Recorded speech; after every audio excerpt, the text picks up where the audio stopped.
Welcome back to Following Noah on a Stormlight podcast. This week is episode 127, and we are doing interludes between part 4 and part 5, and the first two chapters of the final part of Rhythm of War. And I promise we'll finally talk about the epigraphs of part 4. We'll start with that. Paul, how are you? Amazing. My 2 cents update is I'm excited to talk about interludes, excited to talk about part 5. And also just for our viewers or listeners who are invested in this, I am almost done with the Hero of Ages now on our Mistborn series. We won't talk about it here right now, of course. But just wanted to give an update. I'm about 8 chapters away from the end and loving it. So excited about that. But wanted to give everyone a little update.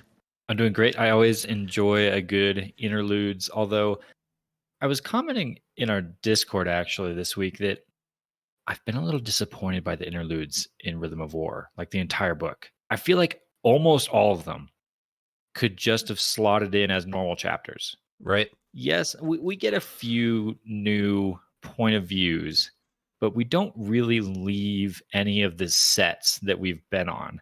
It's all very much in line with our story, which I was a little sad about. There were still some really good ones, and I enjoyed them. But I'm kind of missing the 180 pivot. Here's a random corner of Roshar you've never seen before with a random story that you have no idea how this ties in. Good luck guessing. Like, I kind of had fun with those, Right. and we haven't seen one of those in a while. I liked that too. I understand that it has to be more practical now because we're starting to tie up ends. Yeah, I But guess. yeah, Your I comment, agree. your comment sparked a conversation in a spoiler channel that you're not allowed to see yet, but you soon will be able to see that. Those interludes that you're talking about, the Wave Kings, Words of Radiance, is where you really get them. The Oathbringer, by Oathbringer, your interludes you can understand why you're getting this information. It's still in random X corner of Roshar, but you still understand why I'm getting this information at this time.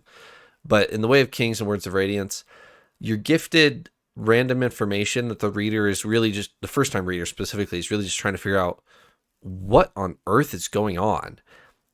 And by the time Rhythm of War comes around, you don't really need that many, like, here's a random example of a magic system I haven't even explained yet. Like, that's a lot of what interludes are, is here is a scene of a magic system at work that we're not going to talk about quite yet. Real benefit of a lot of the interludes, or here's a character that we haven't met yet, but we will later. We've pretty much met, I would assume, 90% of our characters that we're going to have before the end of Stormlight 5. So that type of interlude is kind of not necessary at my point, but I completely agree with you. Those types of interludes are very fun, and they are not present in Rhythm of War. All right, do you guys have 2 words to summarize the episode, Eliot? Sure do. 2 words for this time around are awkward inspiration. All right, and Paul? My 2 words are direction, rejection. Some fun words. Let's use them and talk about the beginning of part 5 of Rhythm of War.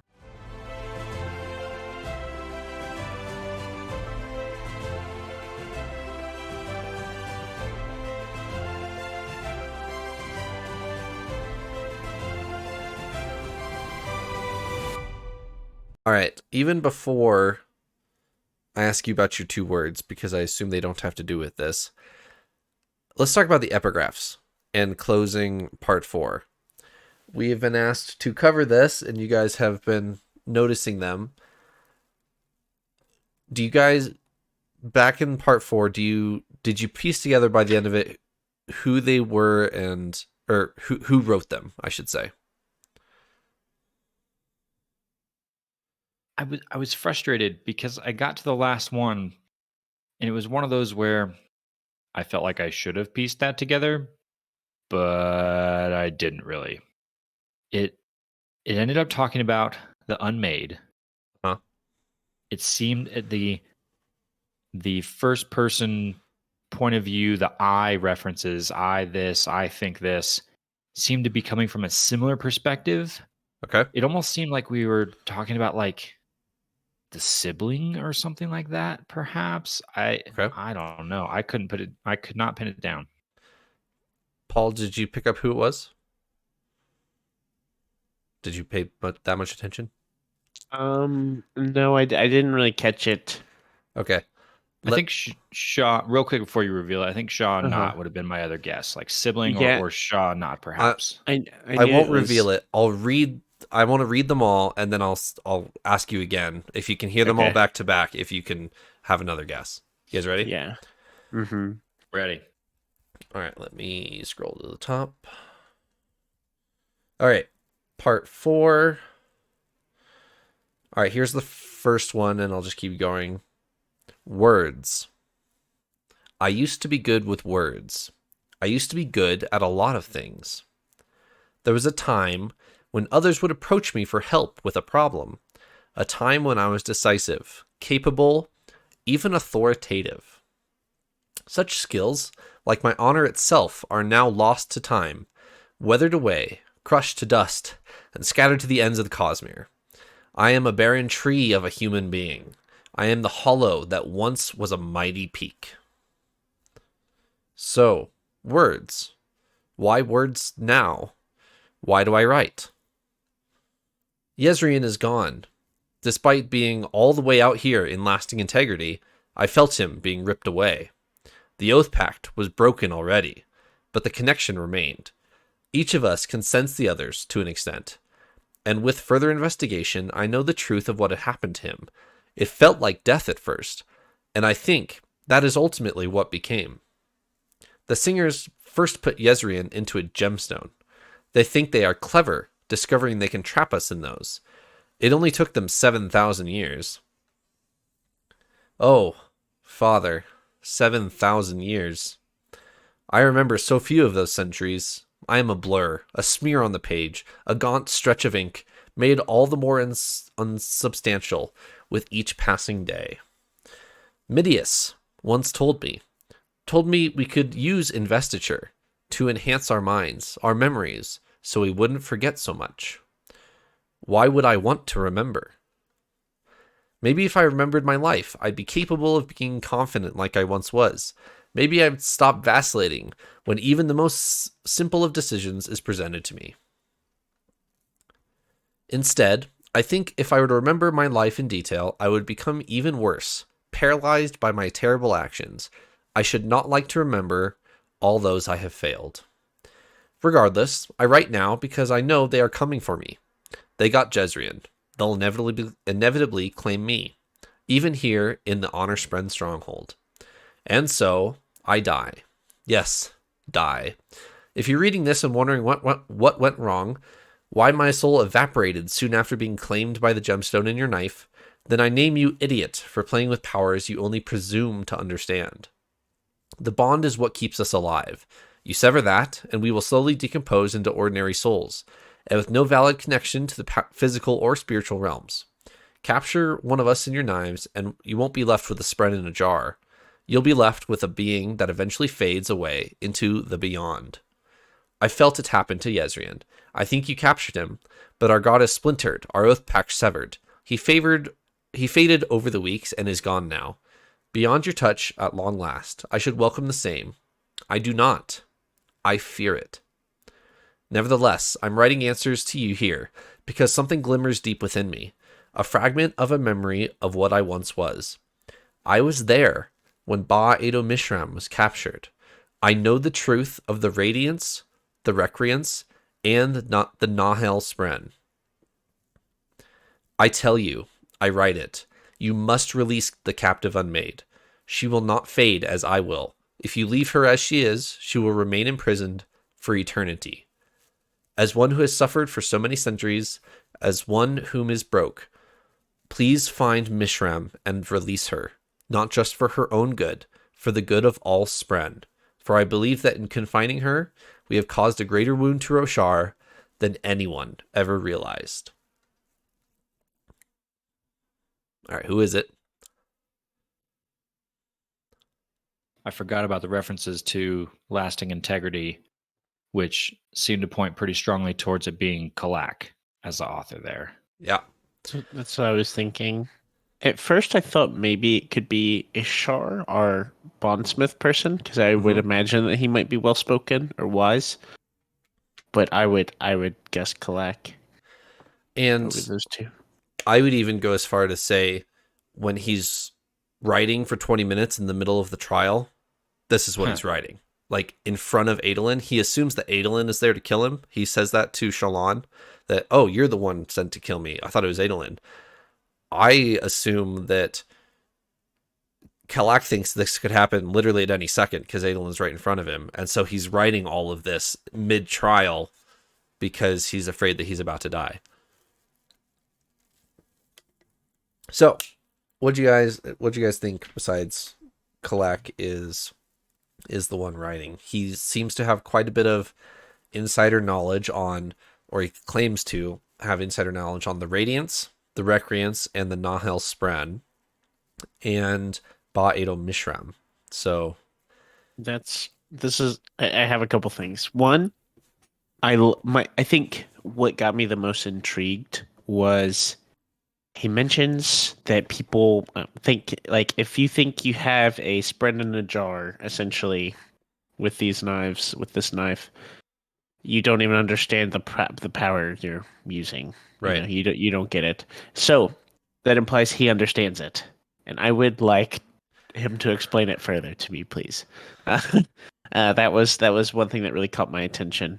And also that, like, he says he knows the truth about the recreants and everything there. Was that what they said? Like, I know that he knows the truth. So I'm wondering, there's probably more pieces to that we don't know, we don't understand. And I would like Collect to know. I would like a book on Collect, please. I'm wondering if he is also still in this, like, I used to be good with words, for one. I used to like he was honorable, he was good, he did want to save people, and he feels guilt for not being able to, like, do, I guess, what he is set out to do, and he's let people down. But that gives me hope that because what we've seen of Kleck so far, we're not impressed. He it doesn't seem like super honorable. He seems like a wimp, I guess. He tells Adolin his only hope is to get off Roshar, and that's Kalak's goal as well. And so I would really like to see some, like, way of restoring or getting information back, I guess. So yeah, I now have more questions with Kleck than I did before, for sure. Yeah, he gets frustratingly close to dropping some bombs about the Recreants or the Heralds, and doesn't quite do it, but gives us enough to think on. The hint at the end about Ba Edo Mishram is the most intriguing part for me. He advocates for freeing that unmade, which for me brings up a lot of questions of, which we kind of were diving into a little bit last episode, was what exactly happened with the imprisonment of Ba Edo Mishram. Kalak is clearly hinting that it's more than what people think. Right. Perhaps it's not just the imprisoning singers in dull form. Maybe it's more than that. Maybe it has affected all of the Spren on all of Roshar, that sort of thing. But then it also gets into questions of, like, well, where is Ba Edo Mishram? Right. Where on the physical realm is that gemstone that they have? Right. And then also, like, what's the current state of Ba Edo Mishram? Because if you kind of go back to that discussion we were just having of, okay, if the imprisonment of Ba Edo Mishram prevented singers from bonding with Spren, or perhaps, like, any bonds with Spren, like, why do we have fused back? Right. How do we have fused back? Is that possible? Has Ba-Idol Mishram already escaped? Has the imprisonment of Ba-Idol Mishram weakened somehow, and that power has leaked out? Yeah, questions there. Yep. All very good questions. I don't have answers, sorry. What? I thought you knew everything, Trevor. Hey, there's only like 10 more No, there's more than that. There's There's a bit. 18 more chapters in the book that I've read, and that's it. Wow. Nah, we know I'm prologue sure all of of book our 5 reveals everything. Exactly. I was about to say, well, you've read the prologue of book 5, and I'm sure that answers every question we've ever had. Yeah, so, but certainly that talks about Ba-Idol Mishram on our yeah, what's I'm his sure. face dying night. It's from her perspective. Yeah, that's the point of view. Oh, yeah. All right. And then we didn't have the time to do it the last episode, but Elliot, do you want to wrap up part 4? Do you have a theme for part 4? Yeah, I do.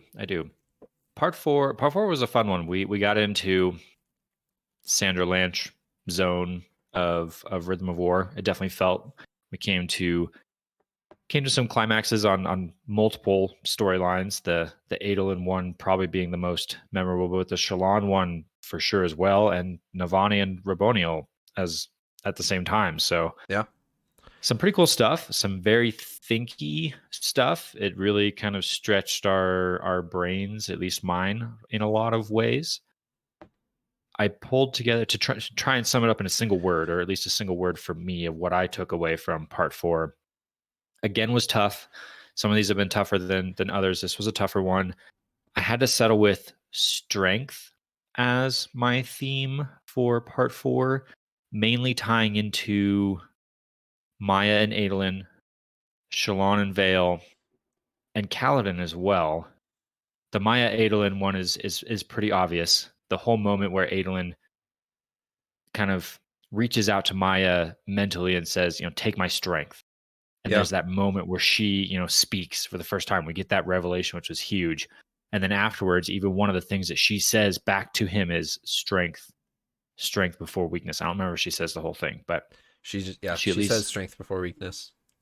She at least gets out strength, which that whole storyline there and kind of the culmination of the Spren are a lot stronger than we think they are. Not just the Deadeyes, but also the Spren of the past who participated in the Recreants by choosing to sacrifice themselves.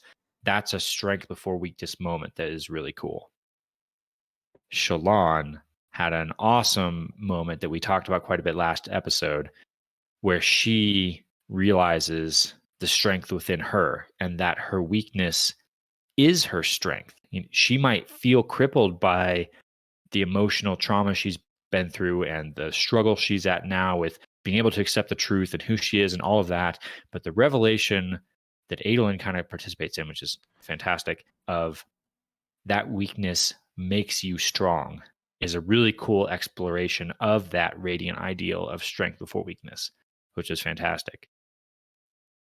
Then on the Kaladin side, I thought back to the Dog and the Dragon chapter, which is in part 4 here.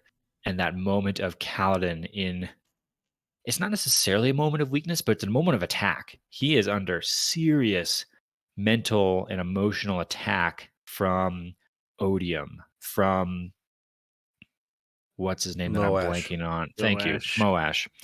And Wit appearing in that moment with that awesome scene where he shows up and shelters him from that storm, feeds him some soup, and says, "You can do this. You can do this." That strength moment there, super cool.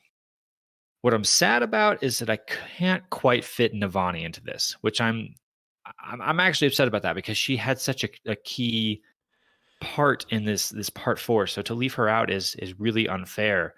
And I think you can kind of tie in maybe some strength elements to her, of her mental strength of continuing on under the oppression, but I don't know. I couldn't quite equate it in the same way as the others.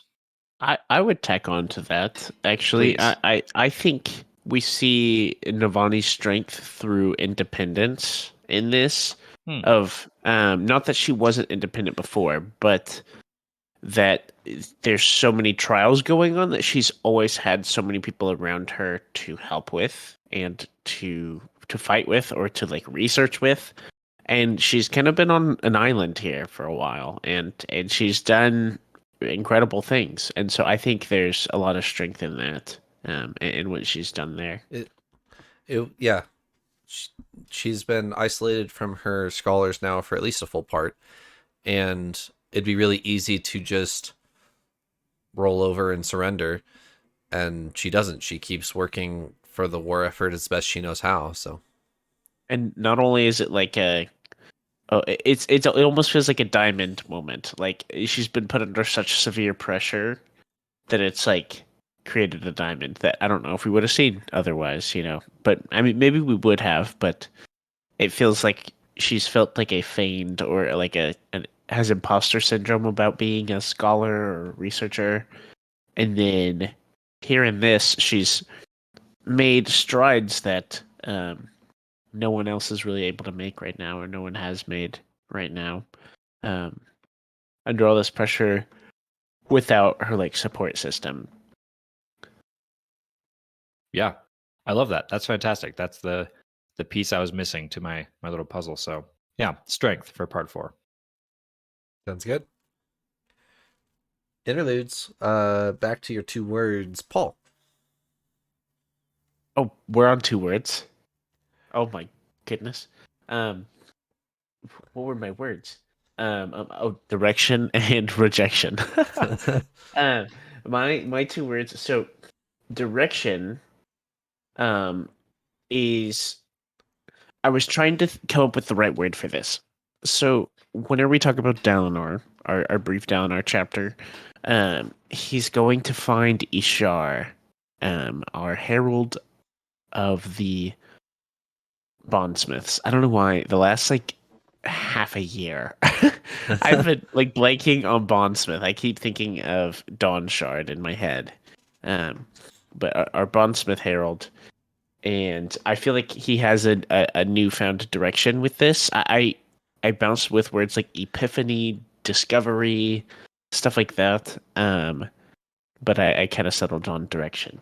For my other word, rejection, I was talking about Hoyd, and I'm gonna remain a little bit quiet until we get to that chapter about it. But yeah, it's in reference to Hoyd and things that have maybe been rejected in his life, which I'm incredibly excited to talk about. So we'll get there when we get there. Elliot? I'll be more direct with my thoughts about Hoyd in saying that I thought that chapter was incredibly awkward. That was my word for that chapter. That's fair. Paul, I bet I know exactly why. I think I know exactly why. You probably can guess here. Paul, you've been accused of shying away from some of the romance or the kissing scenes in the book before, largely between like Dalinar and Navani kind of stuff, which I hadn't nearly had that reaction in the past to some of those. Coming into this one, that is exactly where I was at with these two. Is like, oh man, I do not need to see an intimate moment between these two characters right now. Nope, full pass. Moving on. Let's go.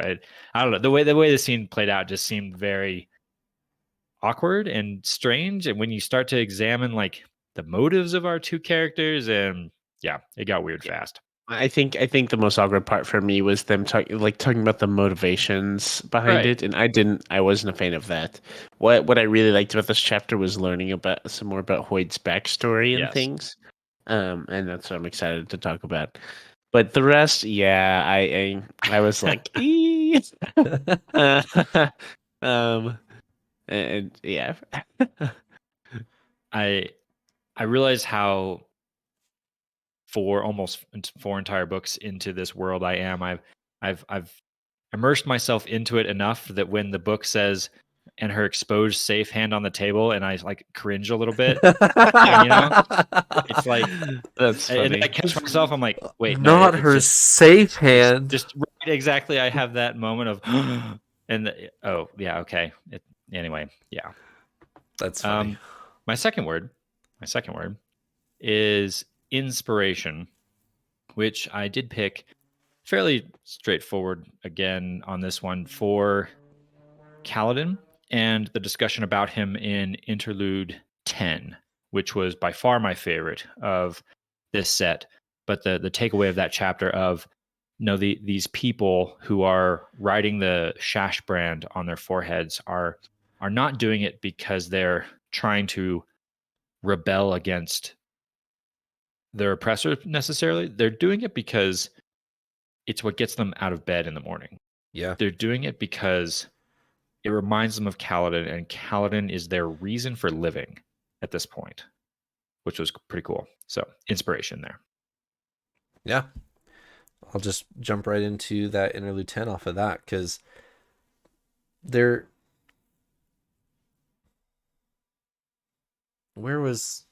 did I hear this? Oh, minor Rings of Power spoilers, by the way. That's where I heard this from. So married couples in fantasy, depicting married couples in fantasy is actually fairly rare, I think, that you find a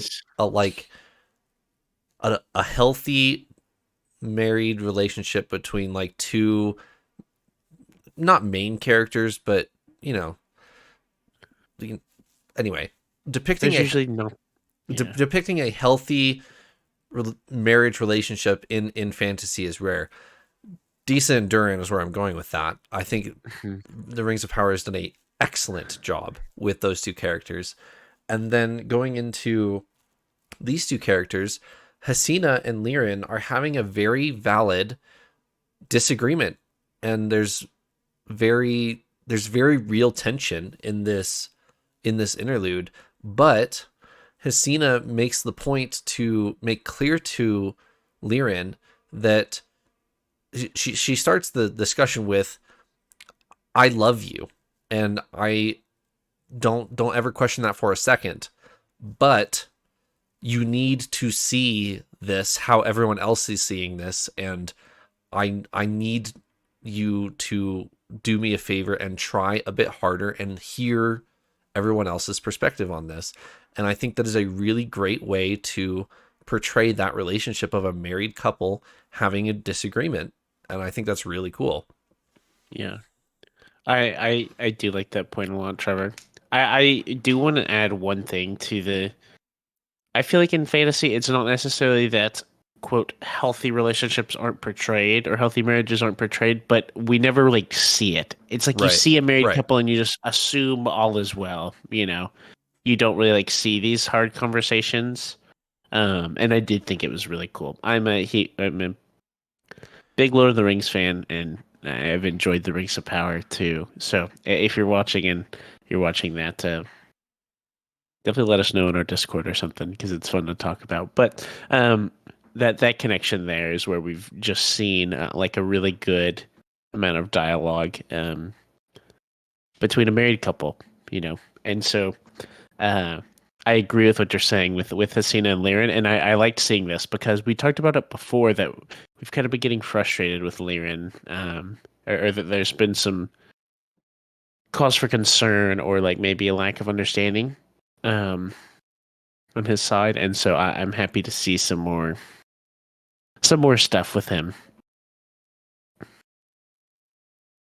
I completely agree. I thought this was a great chapter that explored some of the stuff that doesn't get explored all that often, just like you guys are saying. And not only the marriage relationship side of it, but sort of the father to son struggle side of it as well, which we've seen some of that before. And that's probably a more common theme to see is, like a father son relationship sort of thing.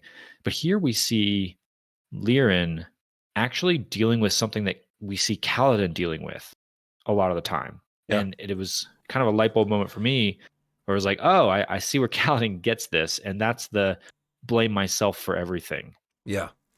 Or at least the terrible things that happen around me, taking that blame onto myself. Because we realize here in this chapter, as we get into it, this tough conversation, that Lirin blames himself for what's happened to Kaladin, for what's happened to Tien was a big part of it. Yeah. And it seems like we're starting to expose, or at least get down to the roots of some of why he's doing what he's doing, which again plays into the what a fantastic conversation. If you remember back to The Way of Kings, in a Kaladin flashback chapter, Lirin had the life of Rashon in his hands.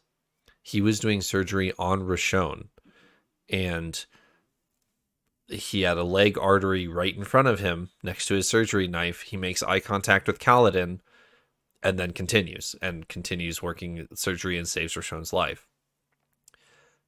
Jump forward a couple years, Rashon is directly responsible for Tien enlisting in the army. And so now, however many years removed from that, Lirin still holds that over his own head of, I'm responsible for ticking off Rashon. I'm responsible for Tien's death. That is the conclusion that he comes to. And we know that Kaladin has blamed himself for Tien's death for years and years, and that's part of some of his ideals, is my brother's death is on my hands and stuff like that. So to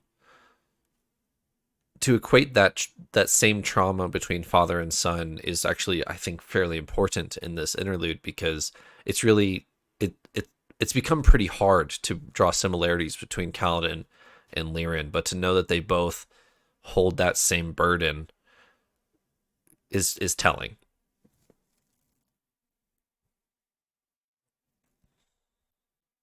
And I loved where it ended with Hesina pushing Lirin to go discover, hey, these people who you are really upset with, who are painting the brand on their foreheads in an act of what you just see as defiance of the enemy, go talk to them. Go talk to them and ask them why they're doing this. And then the answer he gets back is what I just mentioned with one of my 2 words, inspiration, which I thought was great. It's not about purely being rebellious, which I think is kind of what Lirin has a problem with, is Right. Stop rocking the boat, just chill, we've been defeated, stop making this worse. That's not what it's about, and that's not what Kaladin is about either. Kaladin is trying to fight to save everyone, and that simple act of trying to make a difference is what allows these people to go on with their life. It is what gets them out of bed in the day, at the beginning of every day. And I don't know that we necessarily in this chapter quite see how Lirin reacts to that, but I can imagine the look on his face of maybe not quite a epiphany moment, but at least okay, that's not what I thought you were going to say. Right. It does seem to, if not finally, then partially click for Lirin and Hesina, and Hesina having the strength to provide that for Lirin. I love Hesina as a character. We do not get that much of her on screen, but for the position that she is in, especially in Rhythm of War, to have 2 people that you love, 2 family members that you love, and to be able to equally support them to equally support them both while they are, headbutting directly against each other, is really a hard situation to be in.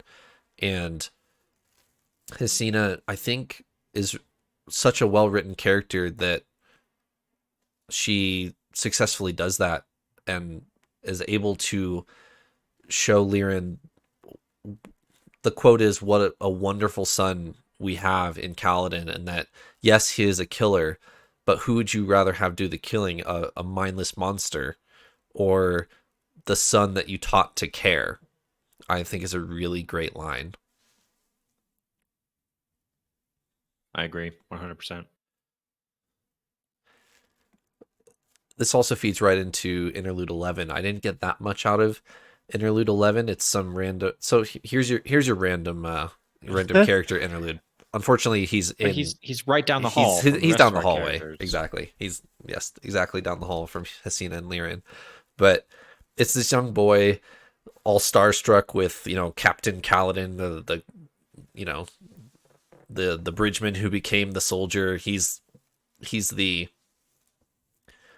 young fantasy reader of trying to live up to Kaladin Stormblessed, and Spren don't pick based on eye color, and I too can be a radiant at one day. I really did enjoy this interlude simply because it's nice to see Kaladin from other people's perspectives, and I really do enjoy the perception of Kaladin from another point of view besides in his own head. Yeah, I loved this a lot. Just the sentiment. I mean, I feel like there wasn't all too much to gain from this. There were some neat things, but it was nice to like take a little step back, have a glimpse at like a childlike perspective of someone who's just in awe of a hero, right? Yeah. And I think that was really cool. My joking prediction is, oh my goodness, is this our interlude to hint at Era 2 of Stormlight, where I think that's a genuine question, but keep going. I don't know enough. I have a base understanding of what our different like eras 1 and 2s of our different stories are like, but I don't know. So I'm like, yeah, that could be legitimate if we want to, but I don't know how much weight it would carry. Anyways, I think that'd be kind of fun if it's like, oh yeah, the old heroes of old, Kaladin Stormblessed, and everything. I could very much see something like that happening. Right. But I thought it was neat. I always like. I think this is some of the similar logic why I really liked the dog and the dragon. Was it's almost like a home style story element. A sweet child is like, I can't wait to grow up and get my Spren and like look at these heroes and all the things they do, and just kind of like in awe of the heroism and the like. I guess you could say chivalry with it. I think is really neat and a neat little element to add to our story, and kind of humanizes a lot of the people that are in our storyline here. I would be able to, or I would be willing to put money on the Aiden as a character in Stormlight 2 or Stormlight Era 2. I'm fairly confident actually that would be cool. That's the type of thing that Brandon Sanderson would do, is he would name drop somebody just random, and then he revisits the character after a time skip, and is like, now if you go back and read early Stormlight, he was actually in early Stormlight. You just got to go find him back in book 4. Right, exactly. Yeah. That's exactly the type of thing that he would do. I'm starting to think like a rereader. I feel like I'm starting to gain that.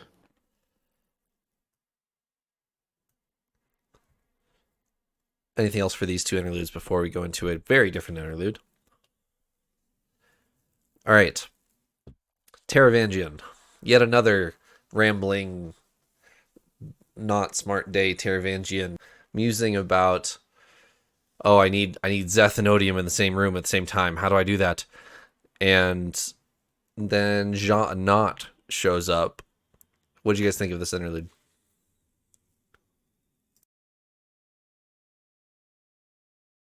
For our audio only people, I'm just shrugging over here. It's not that I didn't like this interlude. I just didn't really take anything new away from it, which was sad because Shaw Not shows up and talks to Taravangian, but I don't know. I guess there's a bit of perhaps important info coming out of the end of this, but overall I was just kind of like, dumb Taravangian, moving on. The couple of lore dumps we get, I guess, are Odium is attracted to corrupted Spren, apparently, and she will gift Taravangian corrupted Spren to attract Odium. That's the only thing we get, really. And that was my one takeaway. I feel like the cares about corrupted Spren. I feel like we knew that already, or at least we know there's people out there who are interested in the corrupted Spren. So to hear that Odium didn't feel like news. The bit that does seem, perhaps important that we should jot down for later is the Shah Not is going to give Taravangian some of these Spren, the intent being that he can use them to draw Odium's attention if he wants to. Right. So I guess if Taravangian does want to try and throw a Hail Mary and, oh, look, Zeth is in the room with Nightblood, quick, summon Odium, he can bust out these corrupted Spren and somehow summon Odium. Yeah. Maybe. I don't know. The logic of this is my current question. I think leaving this interlude of Taravangian knows what to do, but it still just doesn't feel like if everything worked out, I still don't feel like it would work out. Like I don't know if getting Odium right there would like do anything. Don't we still need this whole contest of champions thing to work out and Right. everything for him to actually be kind of like locked in as a part of it? And It's like Odium could just poof in and poof out kind of thing. And Jean Anat warns him that Odium's customary withholding of power that he has with mortals will not be there because of Taravangian's connection to Odium. Because Taravangian has had made deals with Odium, and so now contacting Odium, he will be that protection that he has that many on this world have is no longer there, is what she says. Oh, okay.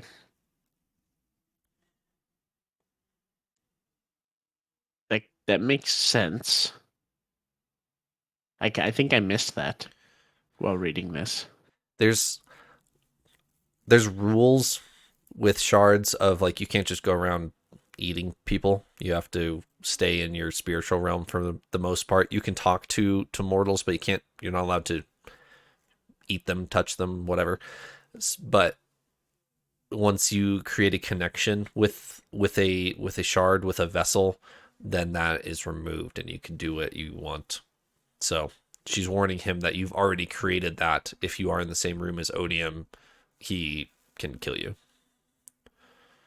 Wit starts to talk about some of this too in the chapter we're about to get to, of starting to kind of define some of the rules. Right. He talks about, here are the rules that Odium has to live by.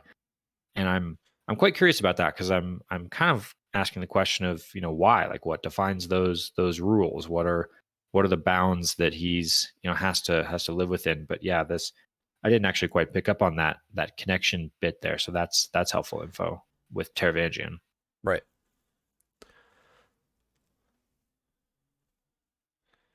Anything more for the interludes before we jump into part 5?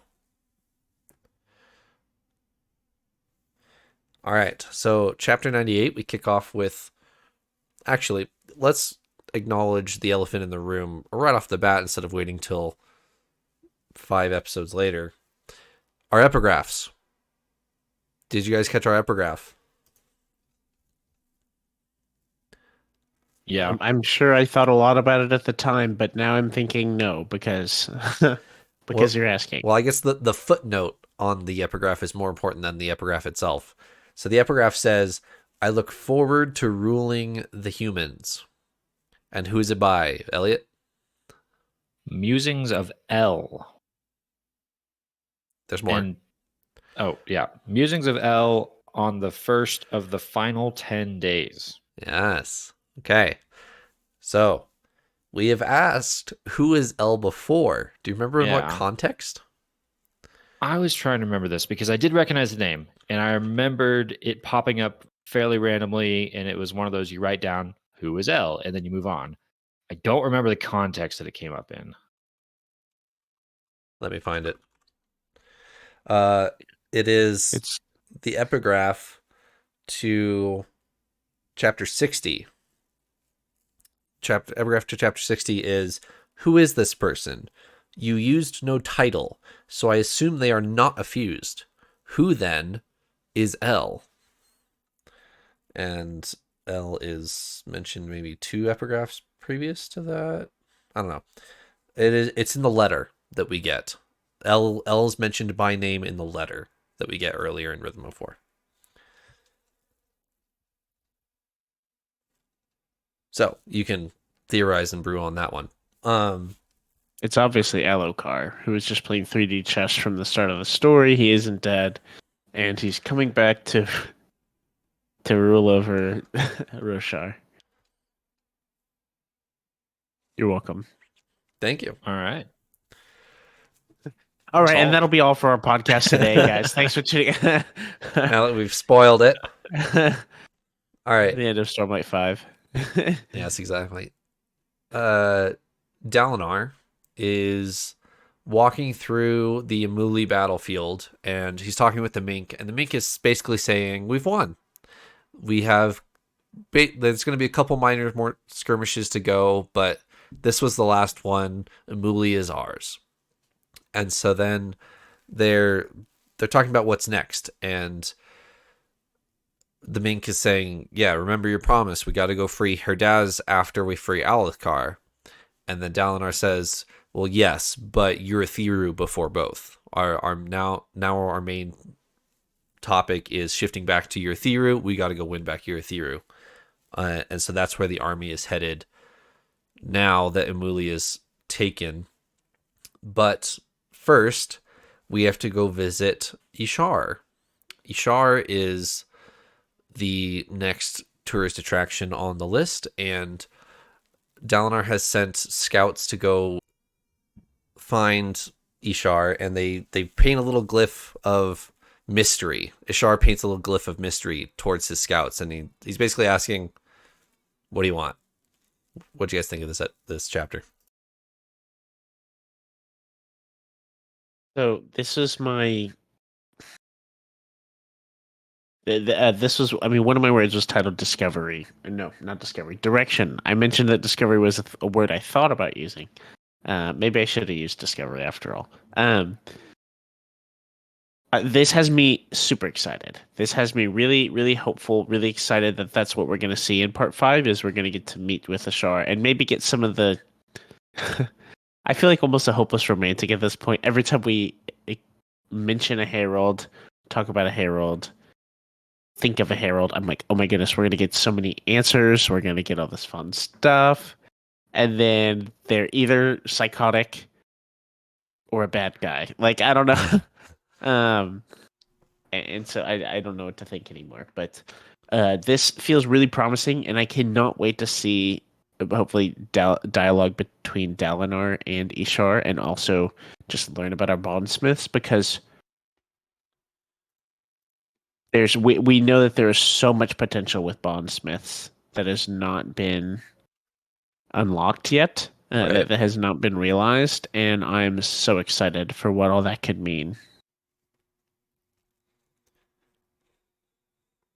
I'm in the same boat. I really want to learn about bondsmiths. I want to learn more about connection and how they can manipulate it. I want to learn about why Odium is afraid of the bondsmith. That's been brought up a couple of times, is Odium fears the bondsmith, or the bondsmith holds the power, that kind of stuff. So I'm with you, Paul. I hope Ishar has answers for us. I've been burned before, so That's true. It would not I'm be our not- first time. right? So I'm not super confident, and I'm sure he's going to be crazy somehow. But I don't know. Maybe we do get a fireside chat with the two of them, and he gives us a good history lesson, and we learn a bunch. Maybe. I thought we might get that with Kalak initially, because he seemed to have his wits about him, Mm-hmm. but then he was just kind of a jerk, kind of a coward. So I still have hope. I still have faith in Ishar. As a bondsmith, I feel like that would be the one I would expect to be the most honorable, if you will. So. But in the case of our heralds, maybe that means he's the worst. So we'll It's see. possible. Quick prediction on a scale of 1 to 10. How sane is Ishar? Before we get there. how Hard to sane. Do we go have ahead, any Paul. 10 out of 10 sane characters in our story? Like, what's our bar here? I mean, Like Adolin, our sane character? right, 10 out of 10 would be, Kaladin, Adolin, whoever. But, 1 out of 10 is Talon, unfortunately. Talon Yeah, can't say more than R.I.P. one line of dialogue. Um, I'm guessing an 8. I'm hoping for. I would like to see at least an 8. Sure. Like my true hope is for like a 10. Like this man, like still has it together. Like obviously he's burdened by a lot, but like he knows how to process through things and stuff. That's my hope, but I don't think we'll get a 10. My prediction is either an 8 or a 2, depending on how you think about it. I think we're going to get another nail Okay. where he's perfectly lucid. He's very logical. He knows what's going on. He's very intentional about what he's doing and what he's thinking. He's going to speak wisdom, but something like small is broken that changes everything. Right. Yeah, like the rules of which he's playing by Right. aren't right, kind of thing. That's a really good guess, and He's going to be 8 out of 10, but the 2 that he's missing is going to be really, really important. Right. yeah, That's kind of what nail is in my mind. Is he's almost all the way there, but yet absolutely not at the same time. Yeah, those are good guesses. All right, time for awkward chapter. Paul, should I throw back to you for your word that you've been cagey on? I would like to. I would like to. Yeah, I'm gonna skip over our awkward part. I don't know if anyone needs any more info. Shalon and sorry, no, not Shalon. Yasna and Toyd are dating, and She still that's all calls there him is to know Wit, about by that. the way. Like Yes, his name is Wit to her. She doesn't call him Hoy. She doesn't call him anything else. which I have a brief thought about that, which we'll talk about. I'll talk about some here in a second. But so I would actually be curious. I don't know if it's worth reading, but so my favorite part about this chapter and what I really want to talk about is it talks some about Hoyd's past. So we've seen mentions before. If you even think back to like the Emperor's Soul, and things like that, it talks about like description of Hoyd and particularly his eyes. Like whenever you look at his eyes, you can just see like A timeless aged, being. Yeah. yes, like age and time and like things like that. And so we know Hoyd doesn't fit into our rules. We early predictions were like, is he a herald? Like, what is going on here? We know he is way beyond. He's almost like a Tom Bombadil. If you have read Lord of the Rings, like it's like Yeah. he doesn't fit into any of our narratives. He's just been here forever. The things we know about him are he's where he needs to be when he needs to be there. Yep. He doesn't always know why. He's just there and it's like, all right, let's figure this out, kind of thing. We learned at the end of Oathbringer that there's like a whole narrative for Hoyd throughout our books in the Cosmere, Yep. which is crazy. But so when we see him here, I don't remember if Yasna is actually explaining this or if Hoyd is, but it basically gives illusion that Hoyd was like with the shards of Adonalsium. This is how I understood it. I could be totally wrong. Not necessarily with the shards of Adonalsium, but was like extended power like a shard, and then refused that power. That's how I was understanding it, and that's why I said rejection as my word. Okay.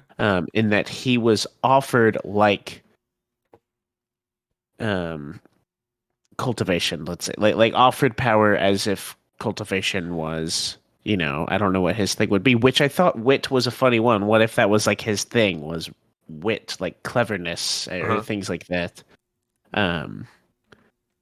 But then like refused that. And so because he's refused that, it says he's been given, or not necessarily he's been given freedom, but that he still has freedom with not being a shard. And as far as I understand, that is why he is working to fix this situation, fight back against Odium, like restore the shards, because there was this shattering of Adonalsium. But yeah, there's kind of a lot of pieces here, and I'm gonna pass it off to whoever, whichever y'all would like to hop in. But there were just a lot of things that really had my head spinning through this. But my understanding and what I want to ask, one, if that was what you thought or if that's right, and two, what you thought as well. I took this as Hoyd was extended the power of a shard, but refused it. Elliot, I'll let you respond before I do.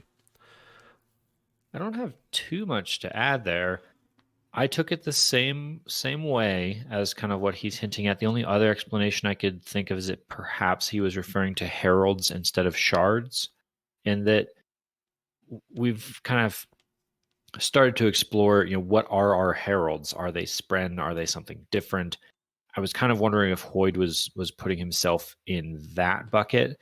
But when he talks about rays, when he talks about odium, it seems like he's talking about, vessel for a shard sort of discussion. So I got to the same place that you did, Paul, there of thinking that's what he's talking about.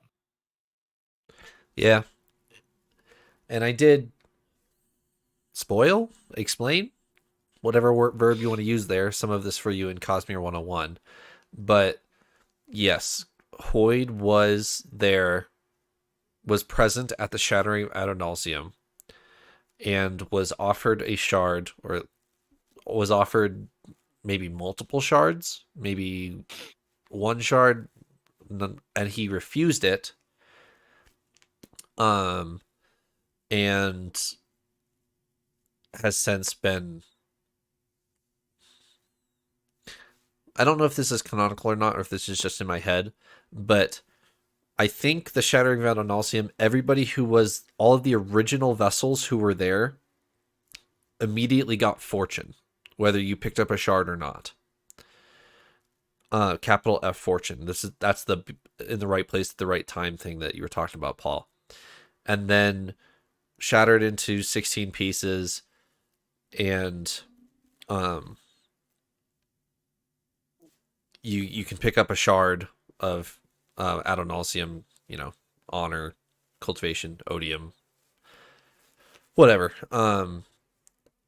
But you cannot get fortune unless you were one of the original vessels. So some vessels at this point are not original vessels, and therefore do not have fortune. But if you were there, you were gifted fortune. That is my interpretation of it. I'm not sure if that is canonical or not. I'm not sure where I learned that, or if I just made that up on the spot. So that is, yes, Wit was there. He got fortune from there, and declined a specific shard. Do you associate fortune with the seeing the future ability? Yes. Okay. Because I guess I hadn't. Well, we've kind of talked about this before. Wit does kind of do that, sort of. Right. He knows where he's supposed to be for events that are happening in the future, but it doesn't seem nearly on the level of odium. Right. Odium seems, or rays, maybe that's a better term here, seems to have a very fleshed out view of the future. And we dive into, he doesn't know exactly what's going to happen. He knows possibilities, and there are things like Renarin, which throw wrenches into ability to see the future. But I guess up until now, I hadn't really put Wit in the same category as that. See, or maybe it's a different level of fortune or something like that. And I think this chapter is supposed to knock at that a little bit. I think that is what Odium wants everyone to believe, is that he sees the whole future, except for, maybe Renarin over here, maybe Hoyd over there. Right. Like, there's a couple exceptions, but I see the whole thing. Just don't worry about it. I see the whole thing. You're going to lose. I don't think that's actually the case. I think you are meant to believe that. I think Odium would love everyone to believe that. But what Wit is trying to say here is that there's caveats to that, and I'm not sure he'd actually knows what's in the future. Okay, I follow that. And all of that becomes a part of the discussion that Yasna and Wit have in this chapter, which is the whole rigging the game discussion. Right. The whole Odium, and back to what you were just saying, Odium at least wants everyone to think that he has rigged the game and there's only one outcome. And in some sense, he can a little. But what Wit is basically suggesting is that, hey, he can influence things in the future. He can rig the game, but so can we.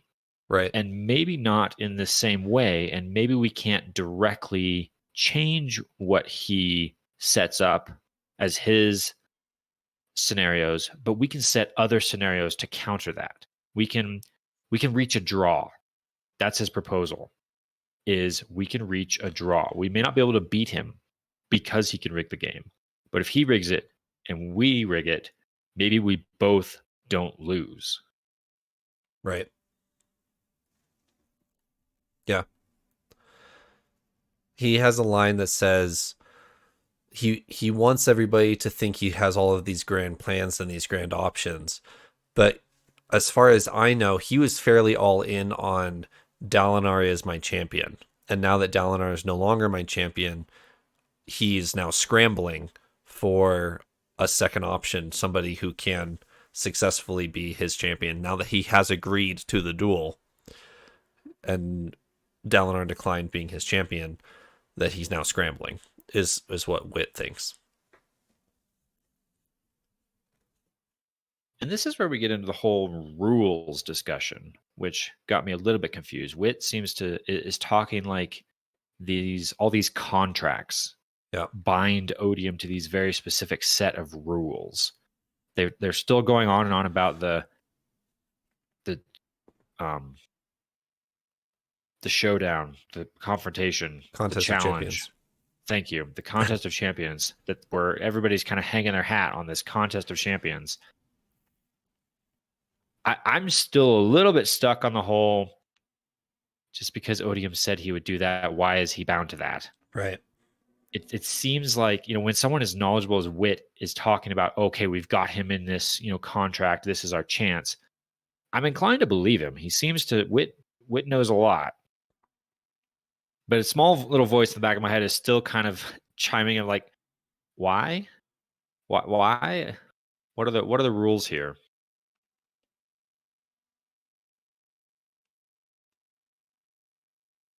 And then it even takes another weird turn when at the very end of this chapter, Wit talks about, oh, and write me into the contract so that I'm protected. Yeah. And Wit has talked about this before, that he doesn't want to expose himself or Raze will take direct action against him. He talked about that in The Dog and the Dragon, I think. He was invading Odium's vision to help Kaladin, and then he's like, I can't stay here too long or else I'll be exposed, is the word he used. I think it's come up in epigraphs before as well, of the whole, and Raze can't know I'm here, right, sort of stuff. But then here in the very end of this chapter, he says, oh, and write me in that I'll be the official liaison of honor. That way I can start to act in plain view. I can then join your side formally, and Raze can't take direct action against me. Again, sort of leveraging this whole, if it's part of a formal contract, Odium can't break it. But it's still kind of fuzzy on the details. Yeah. I don't have any details for you. Sorry.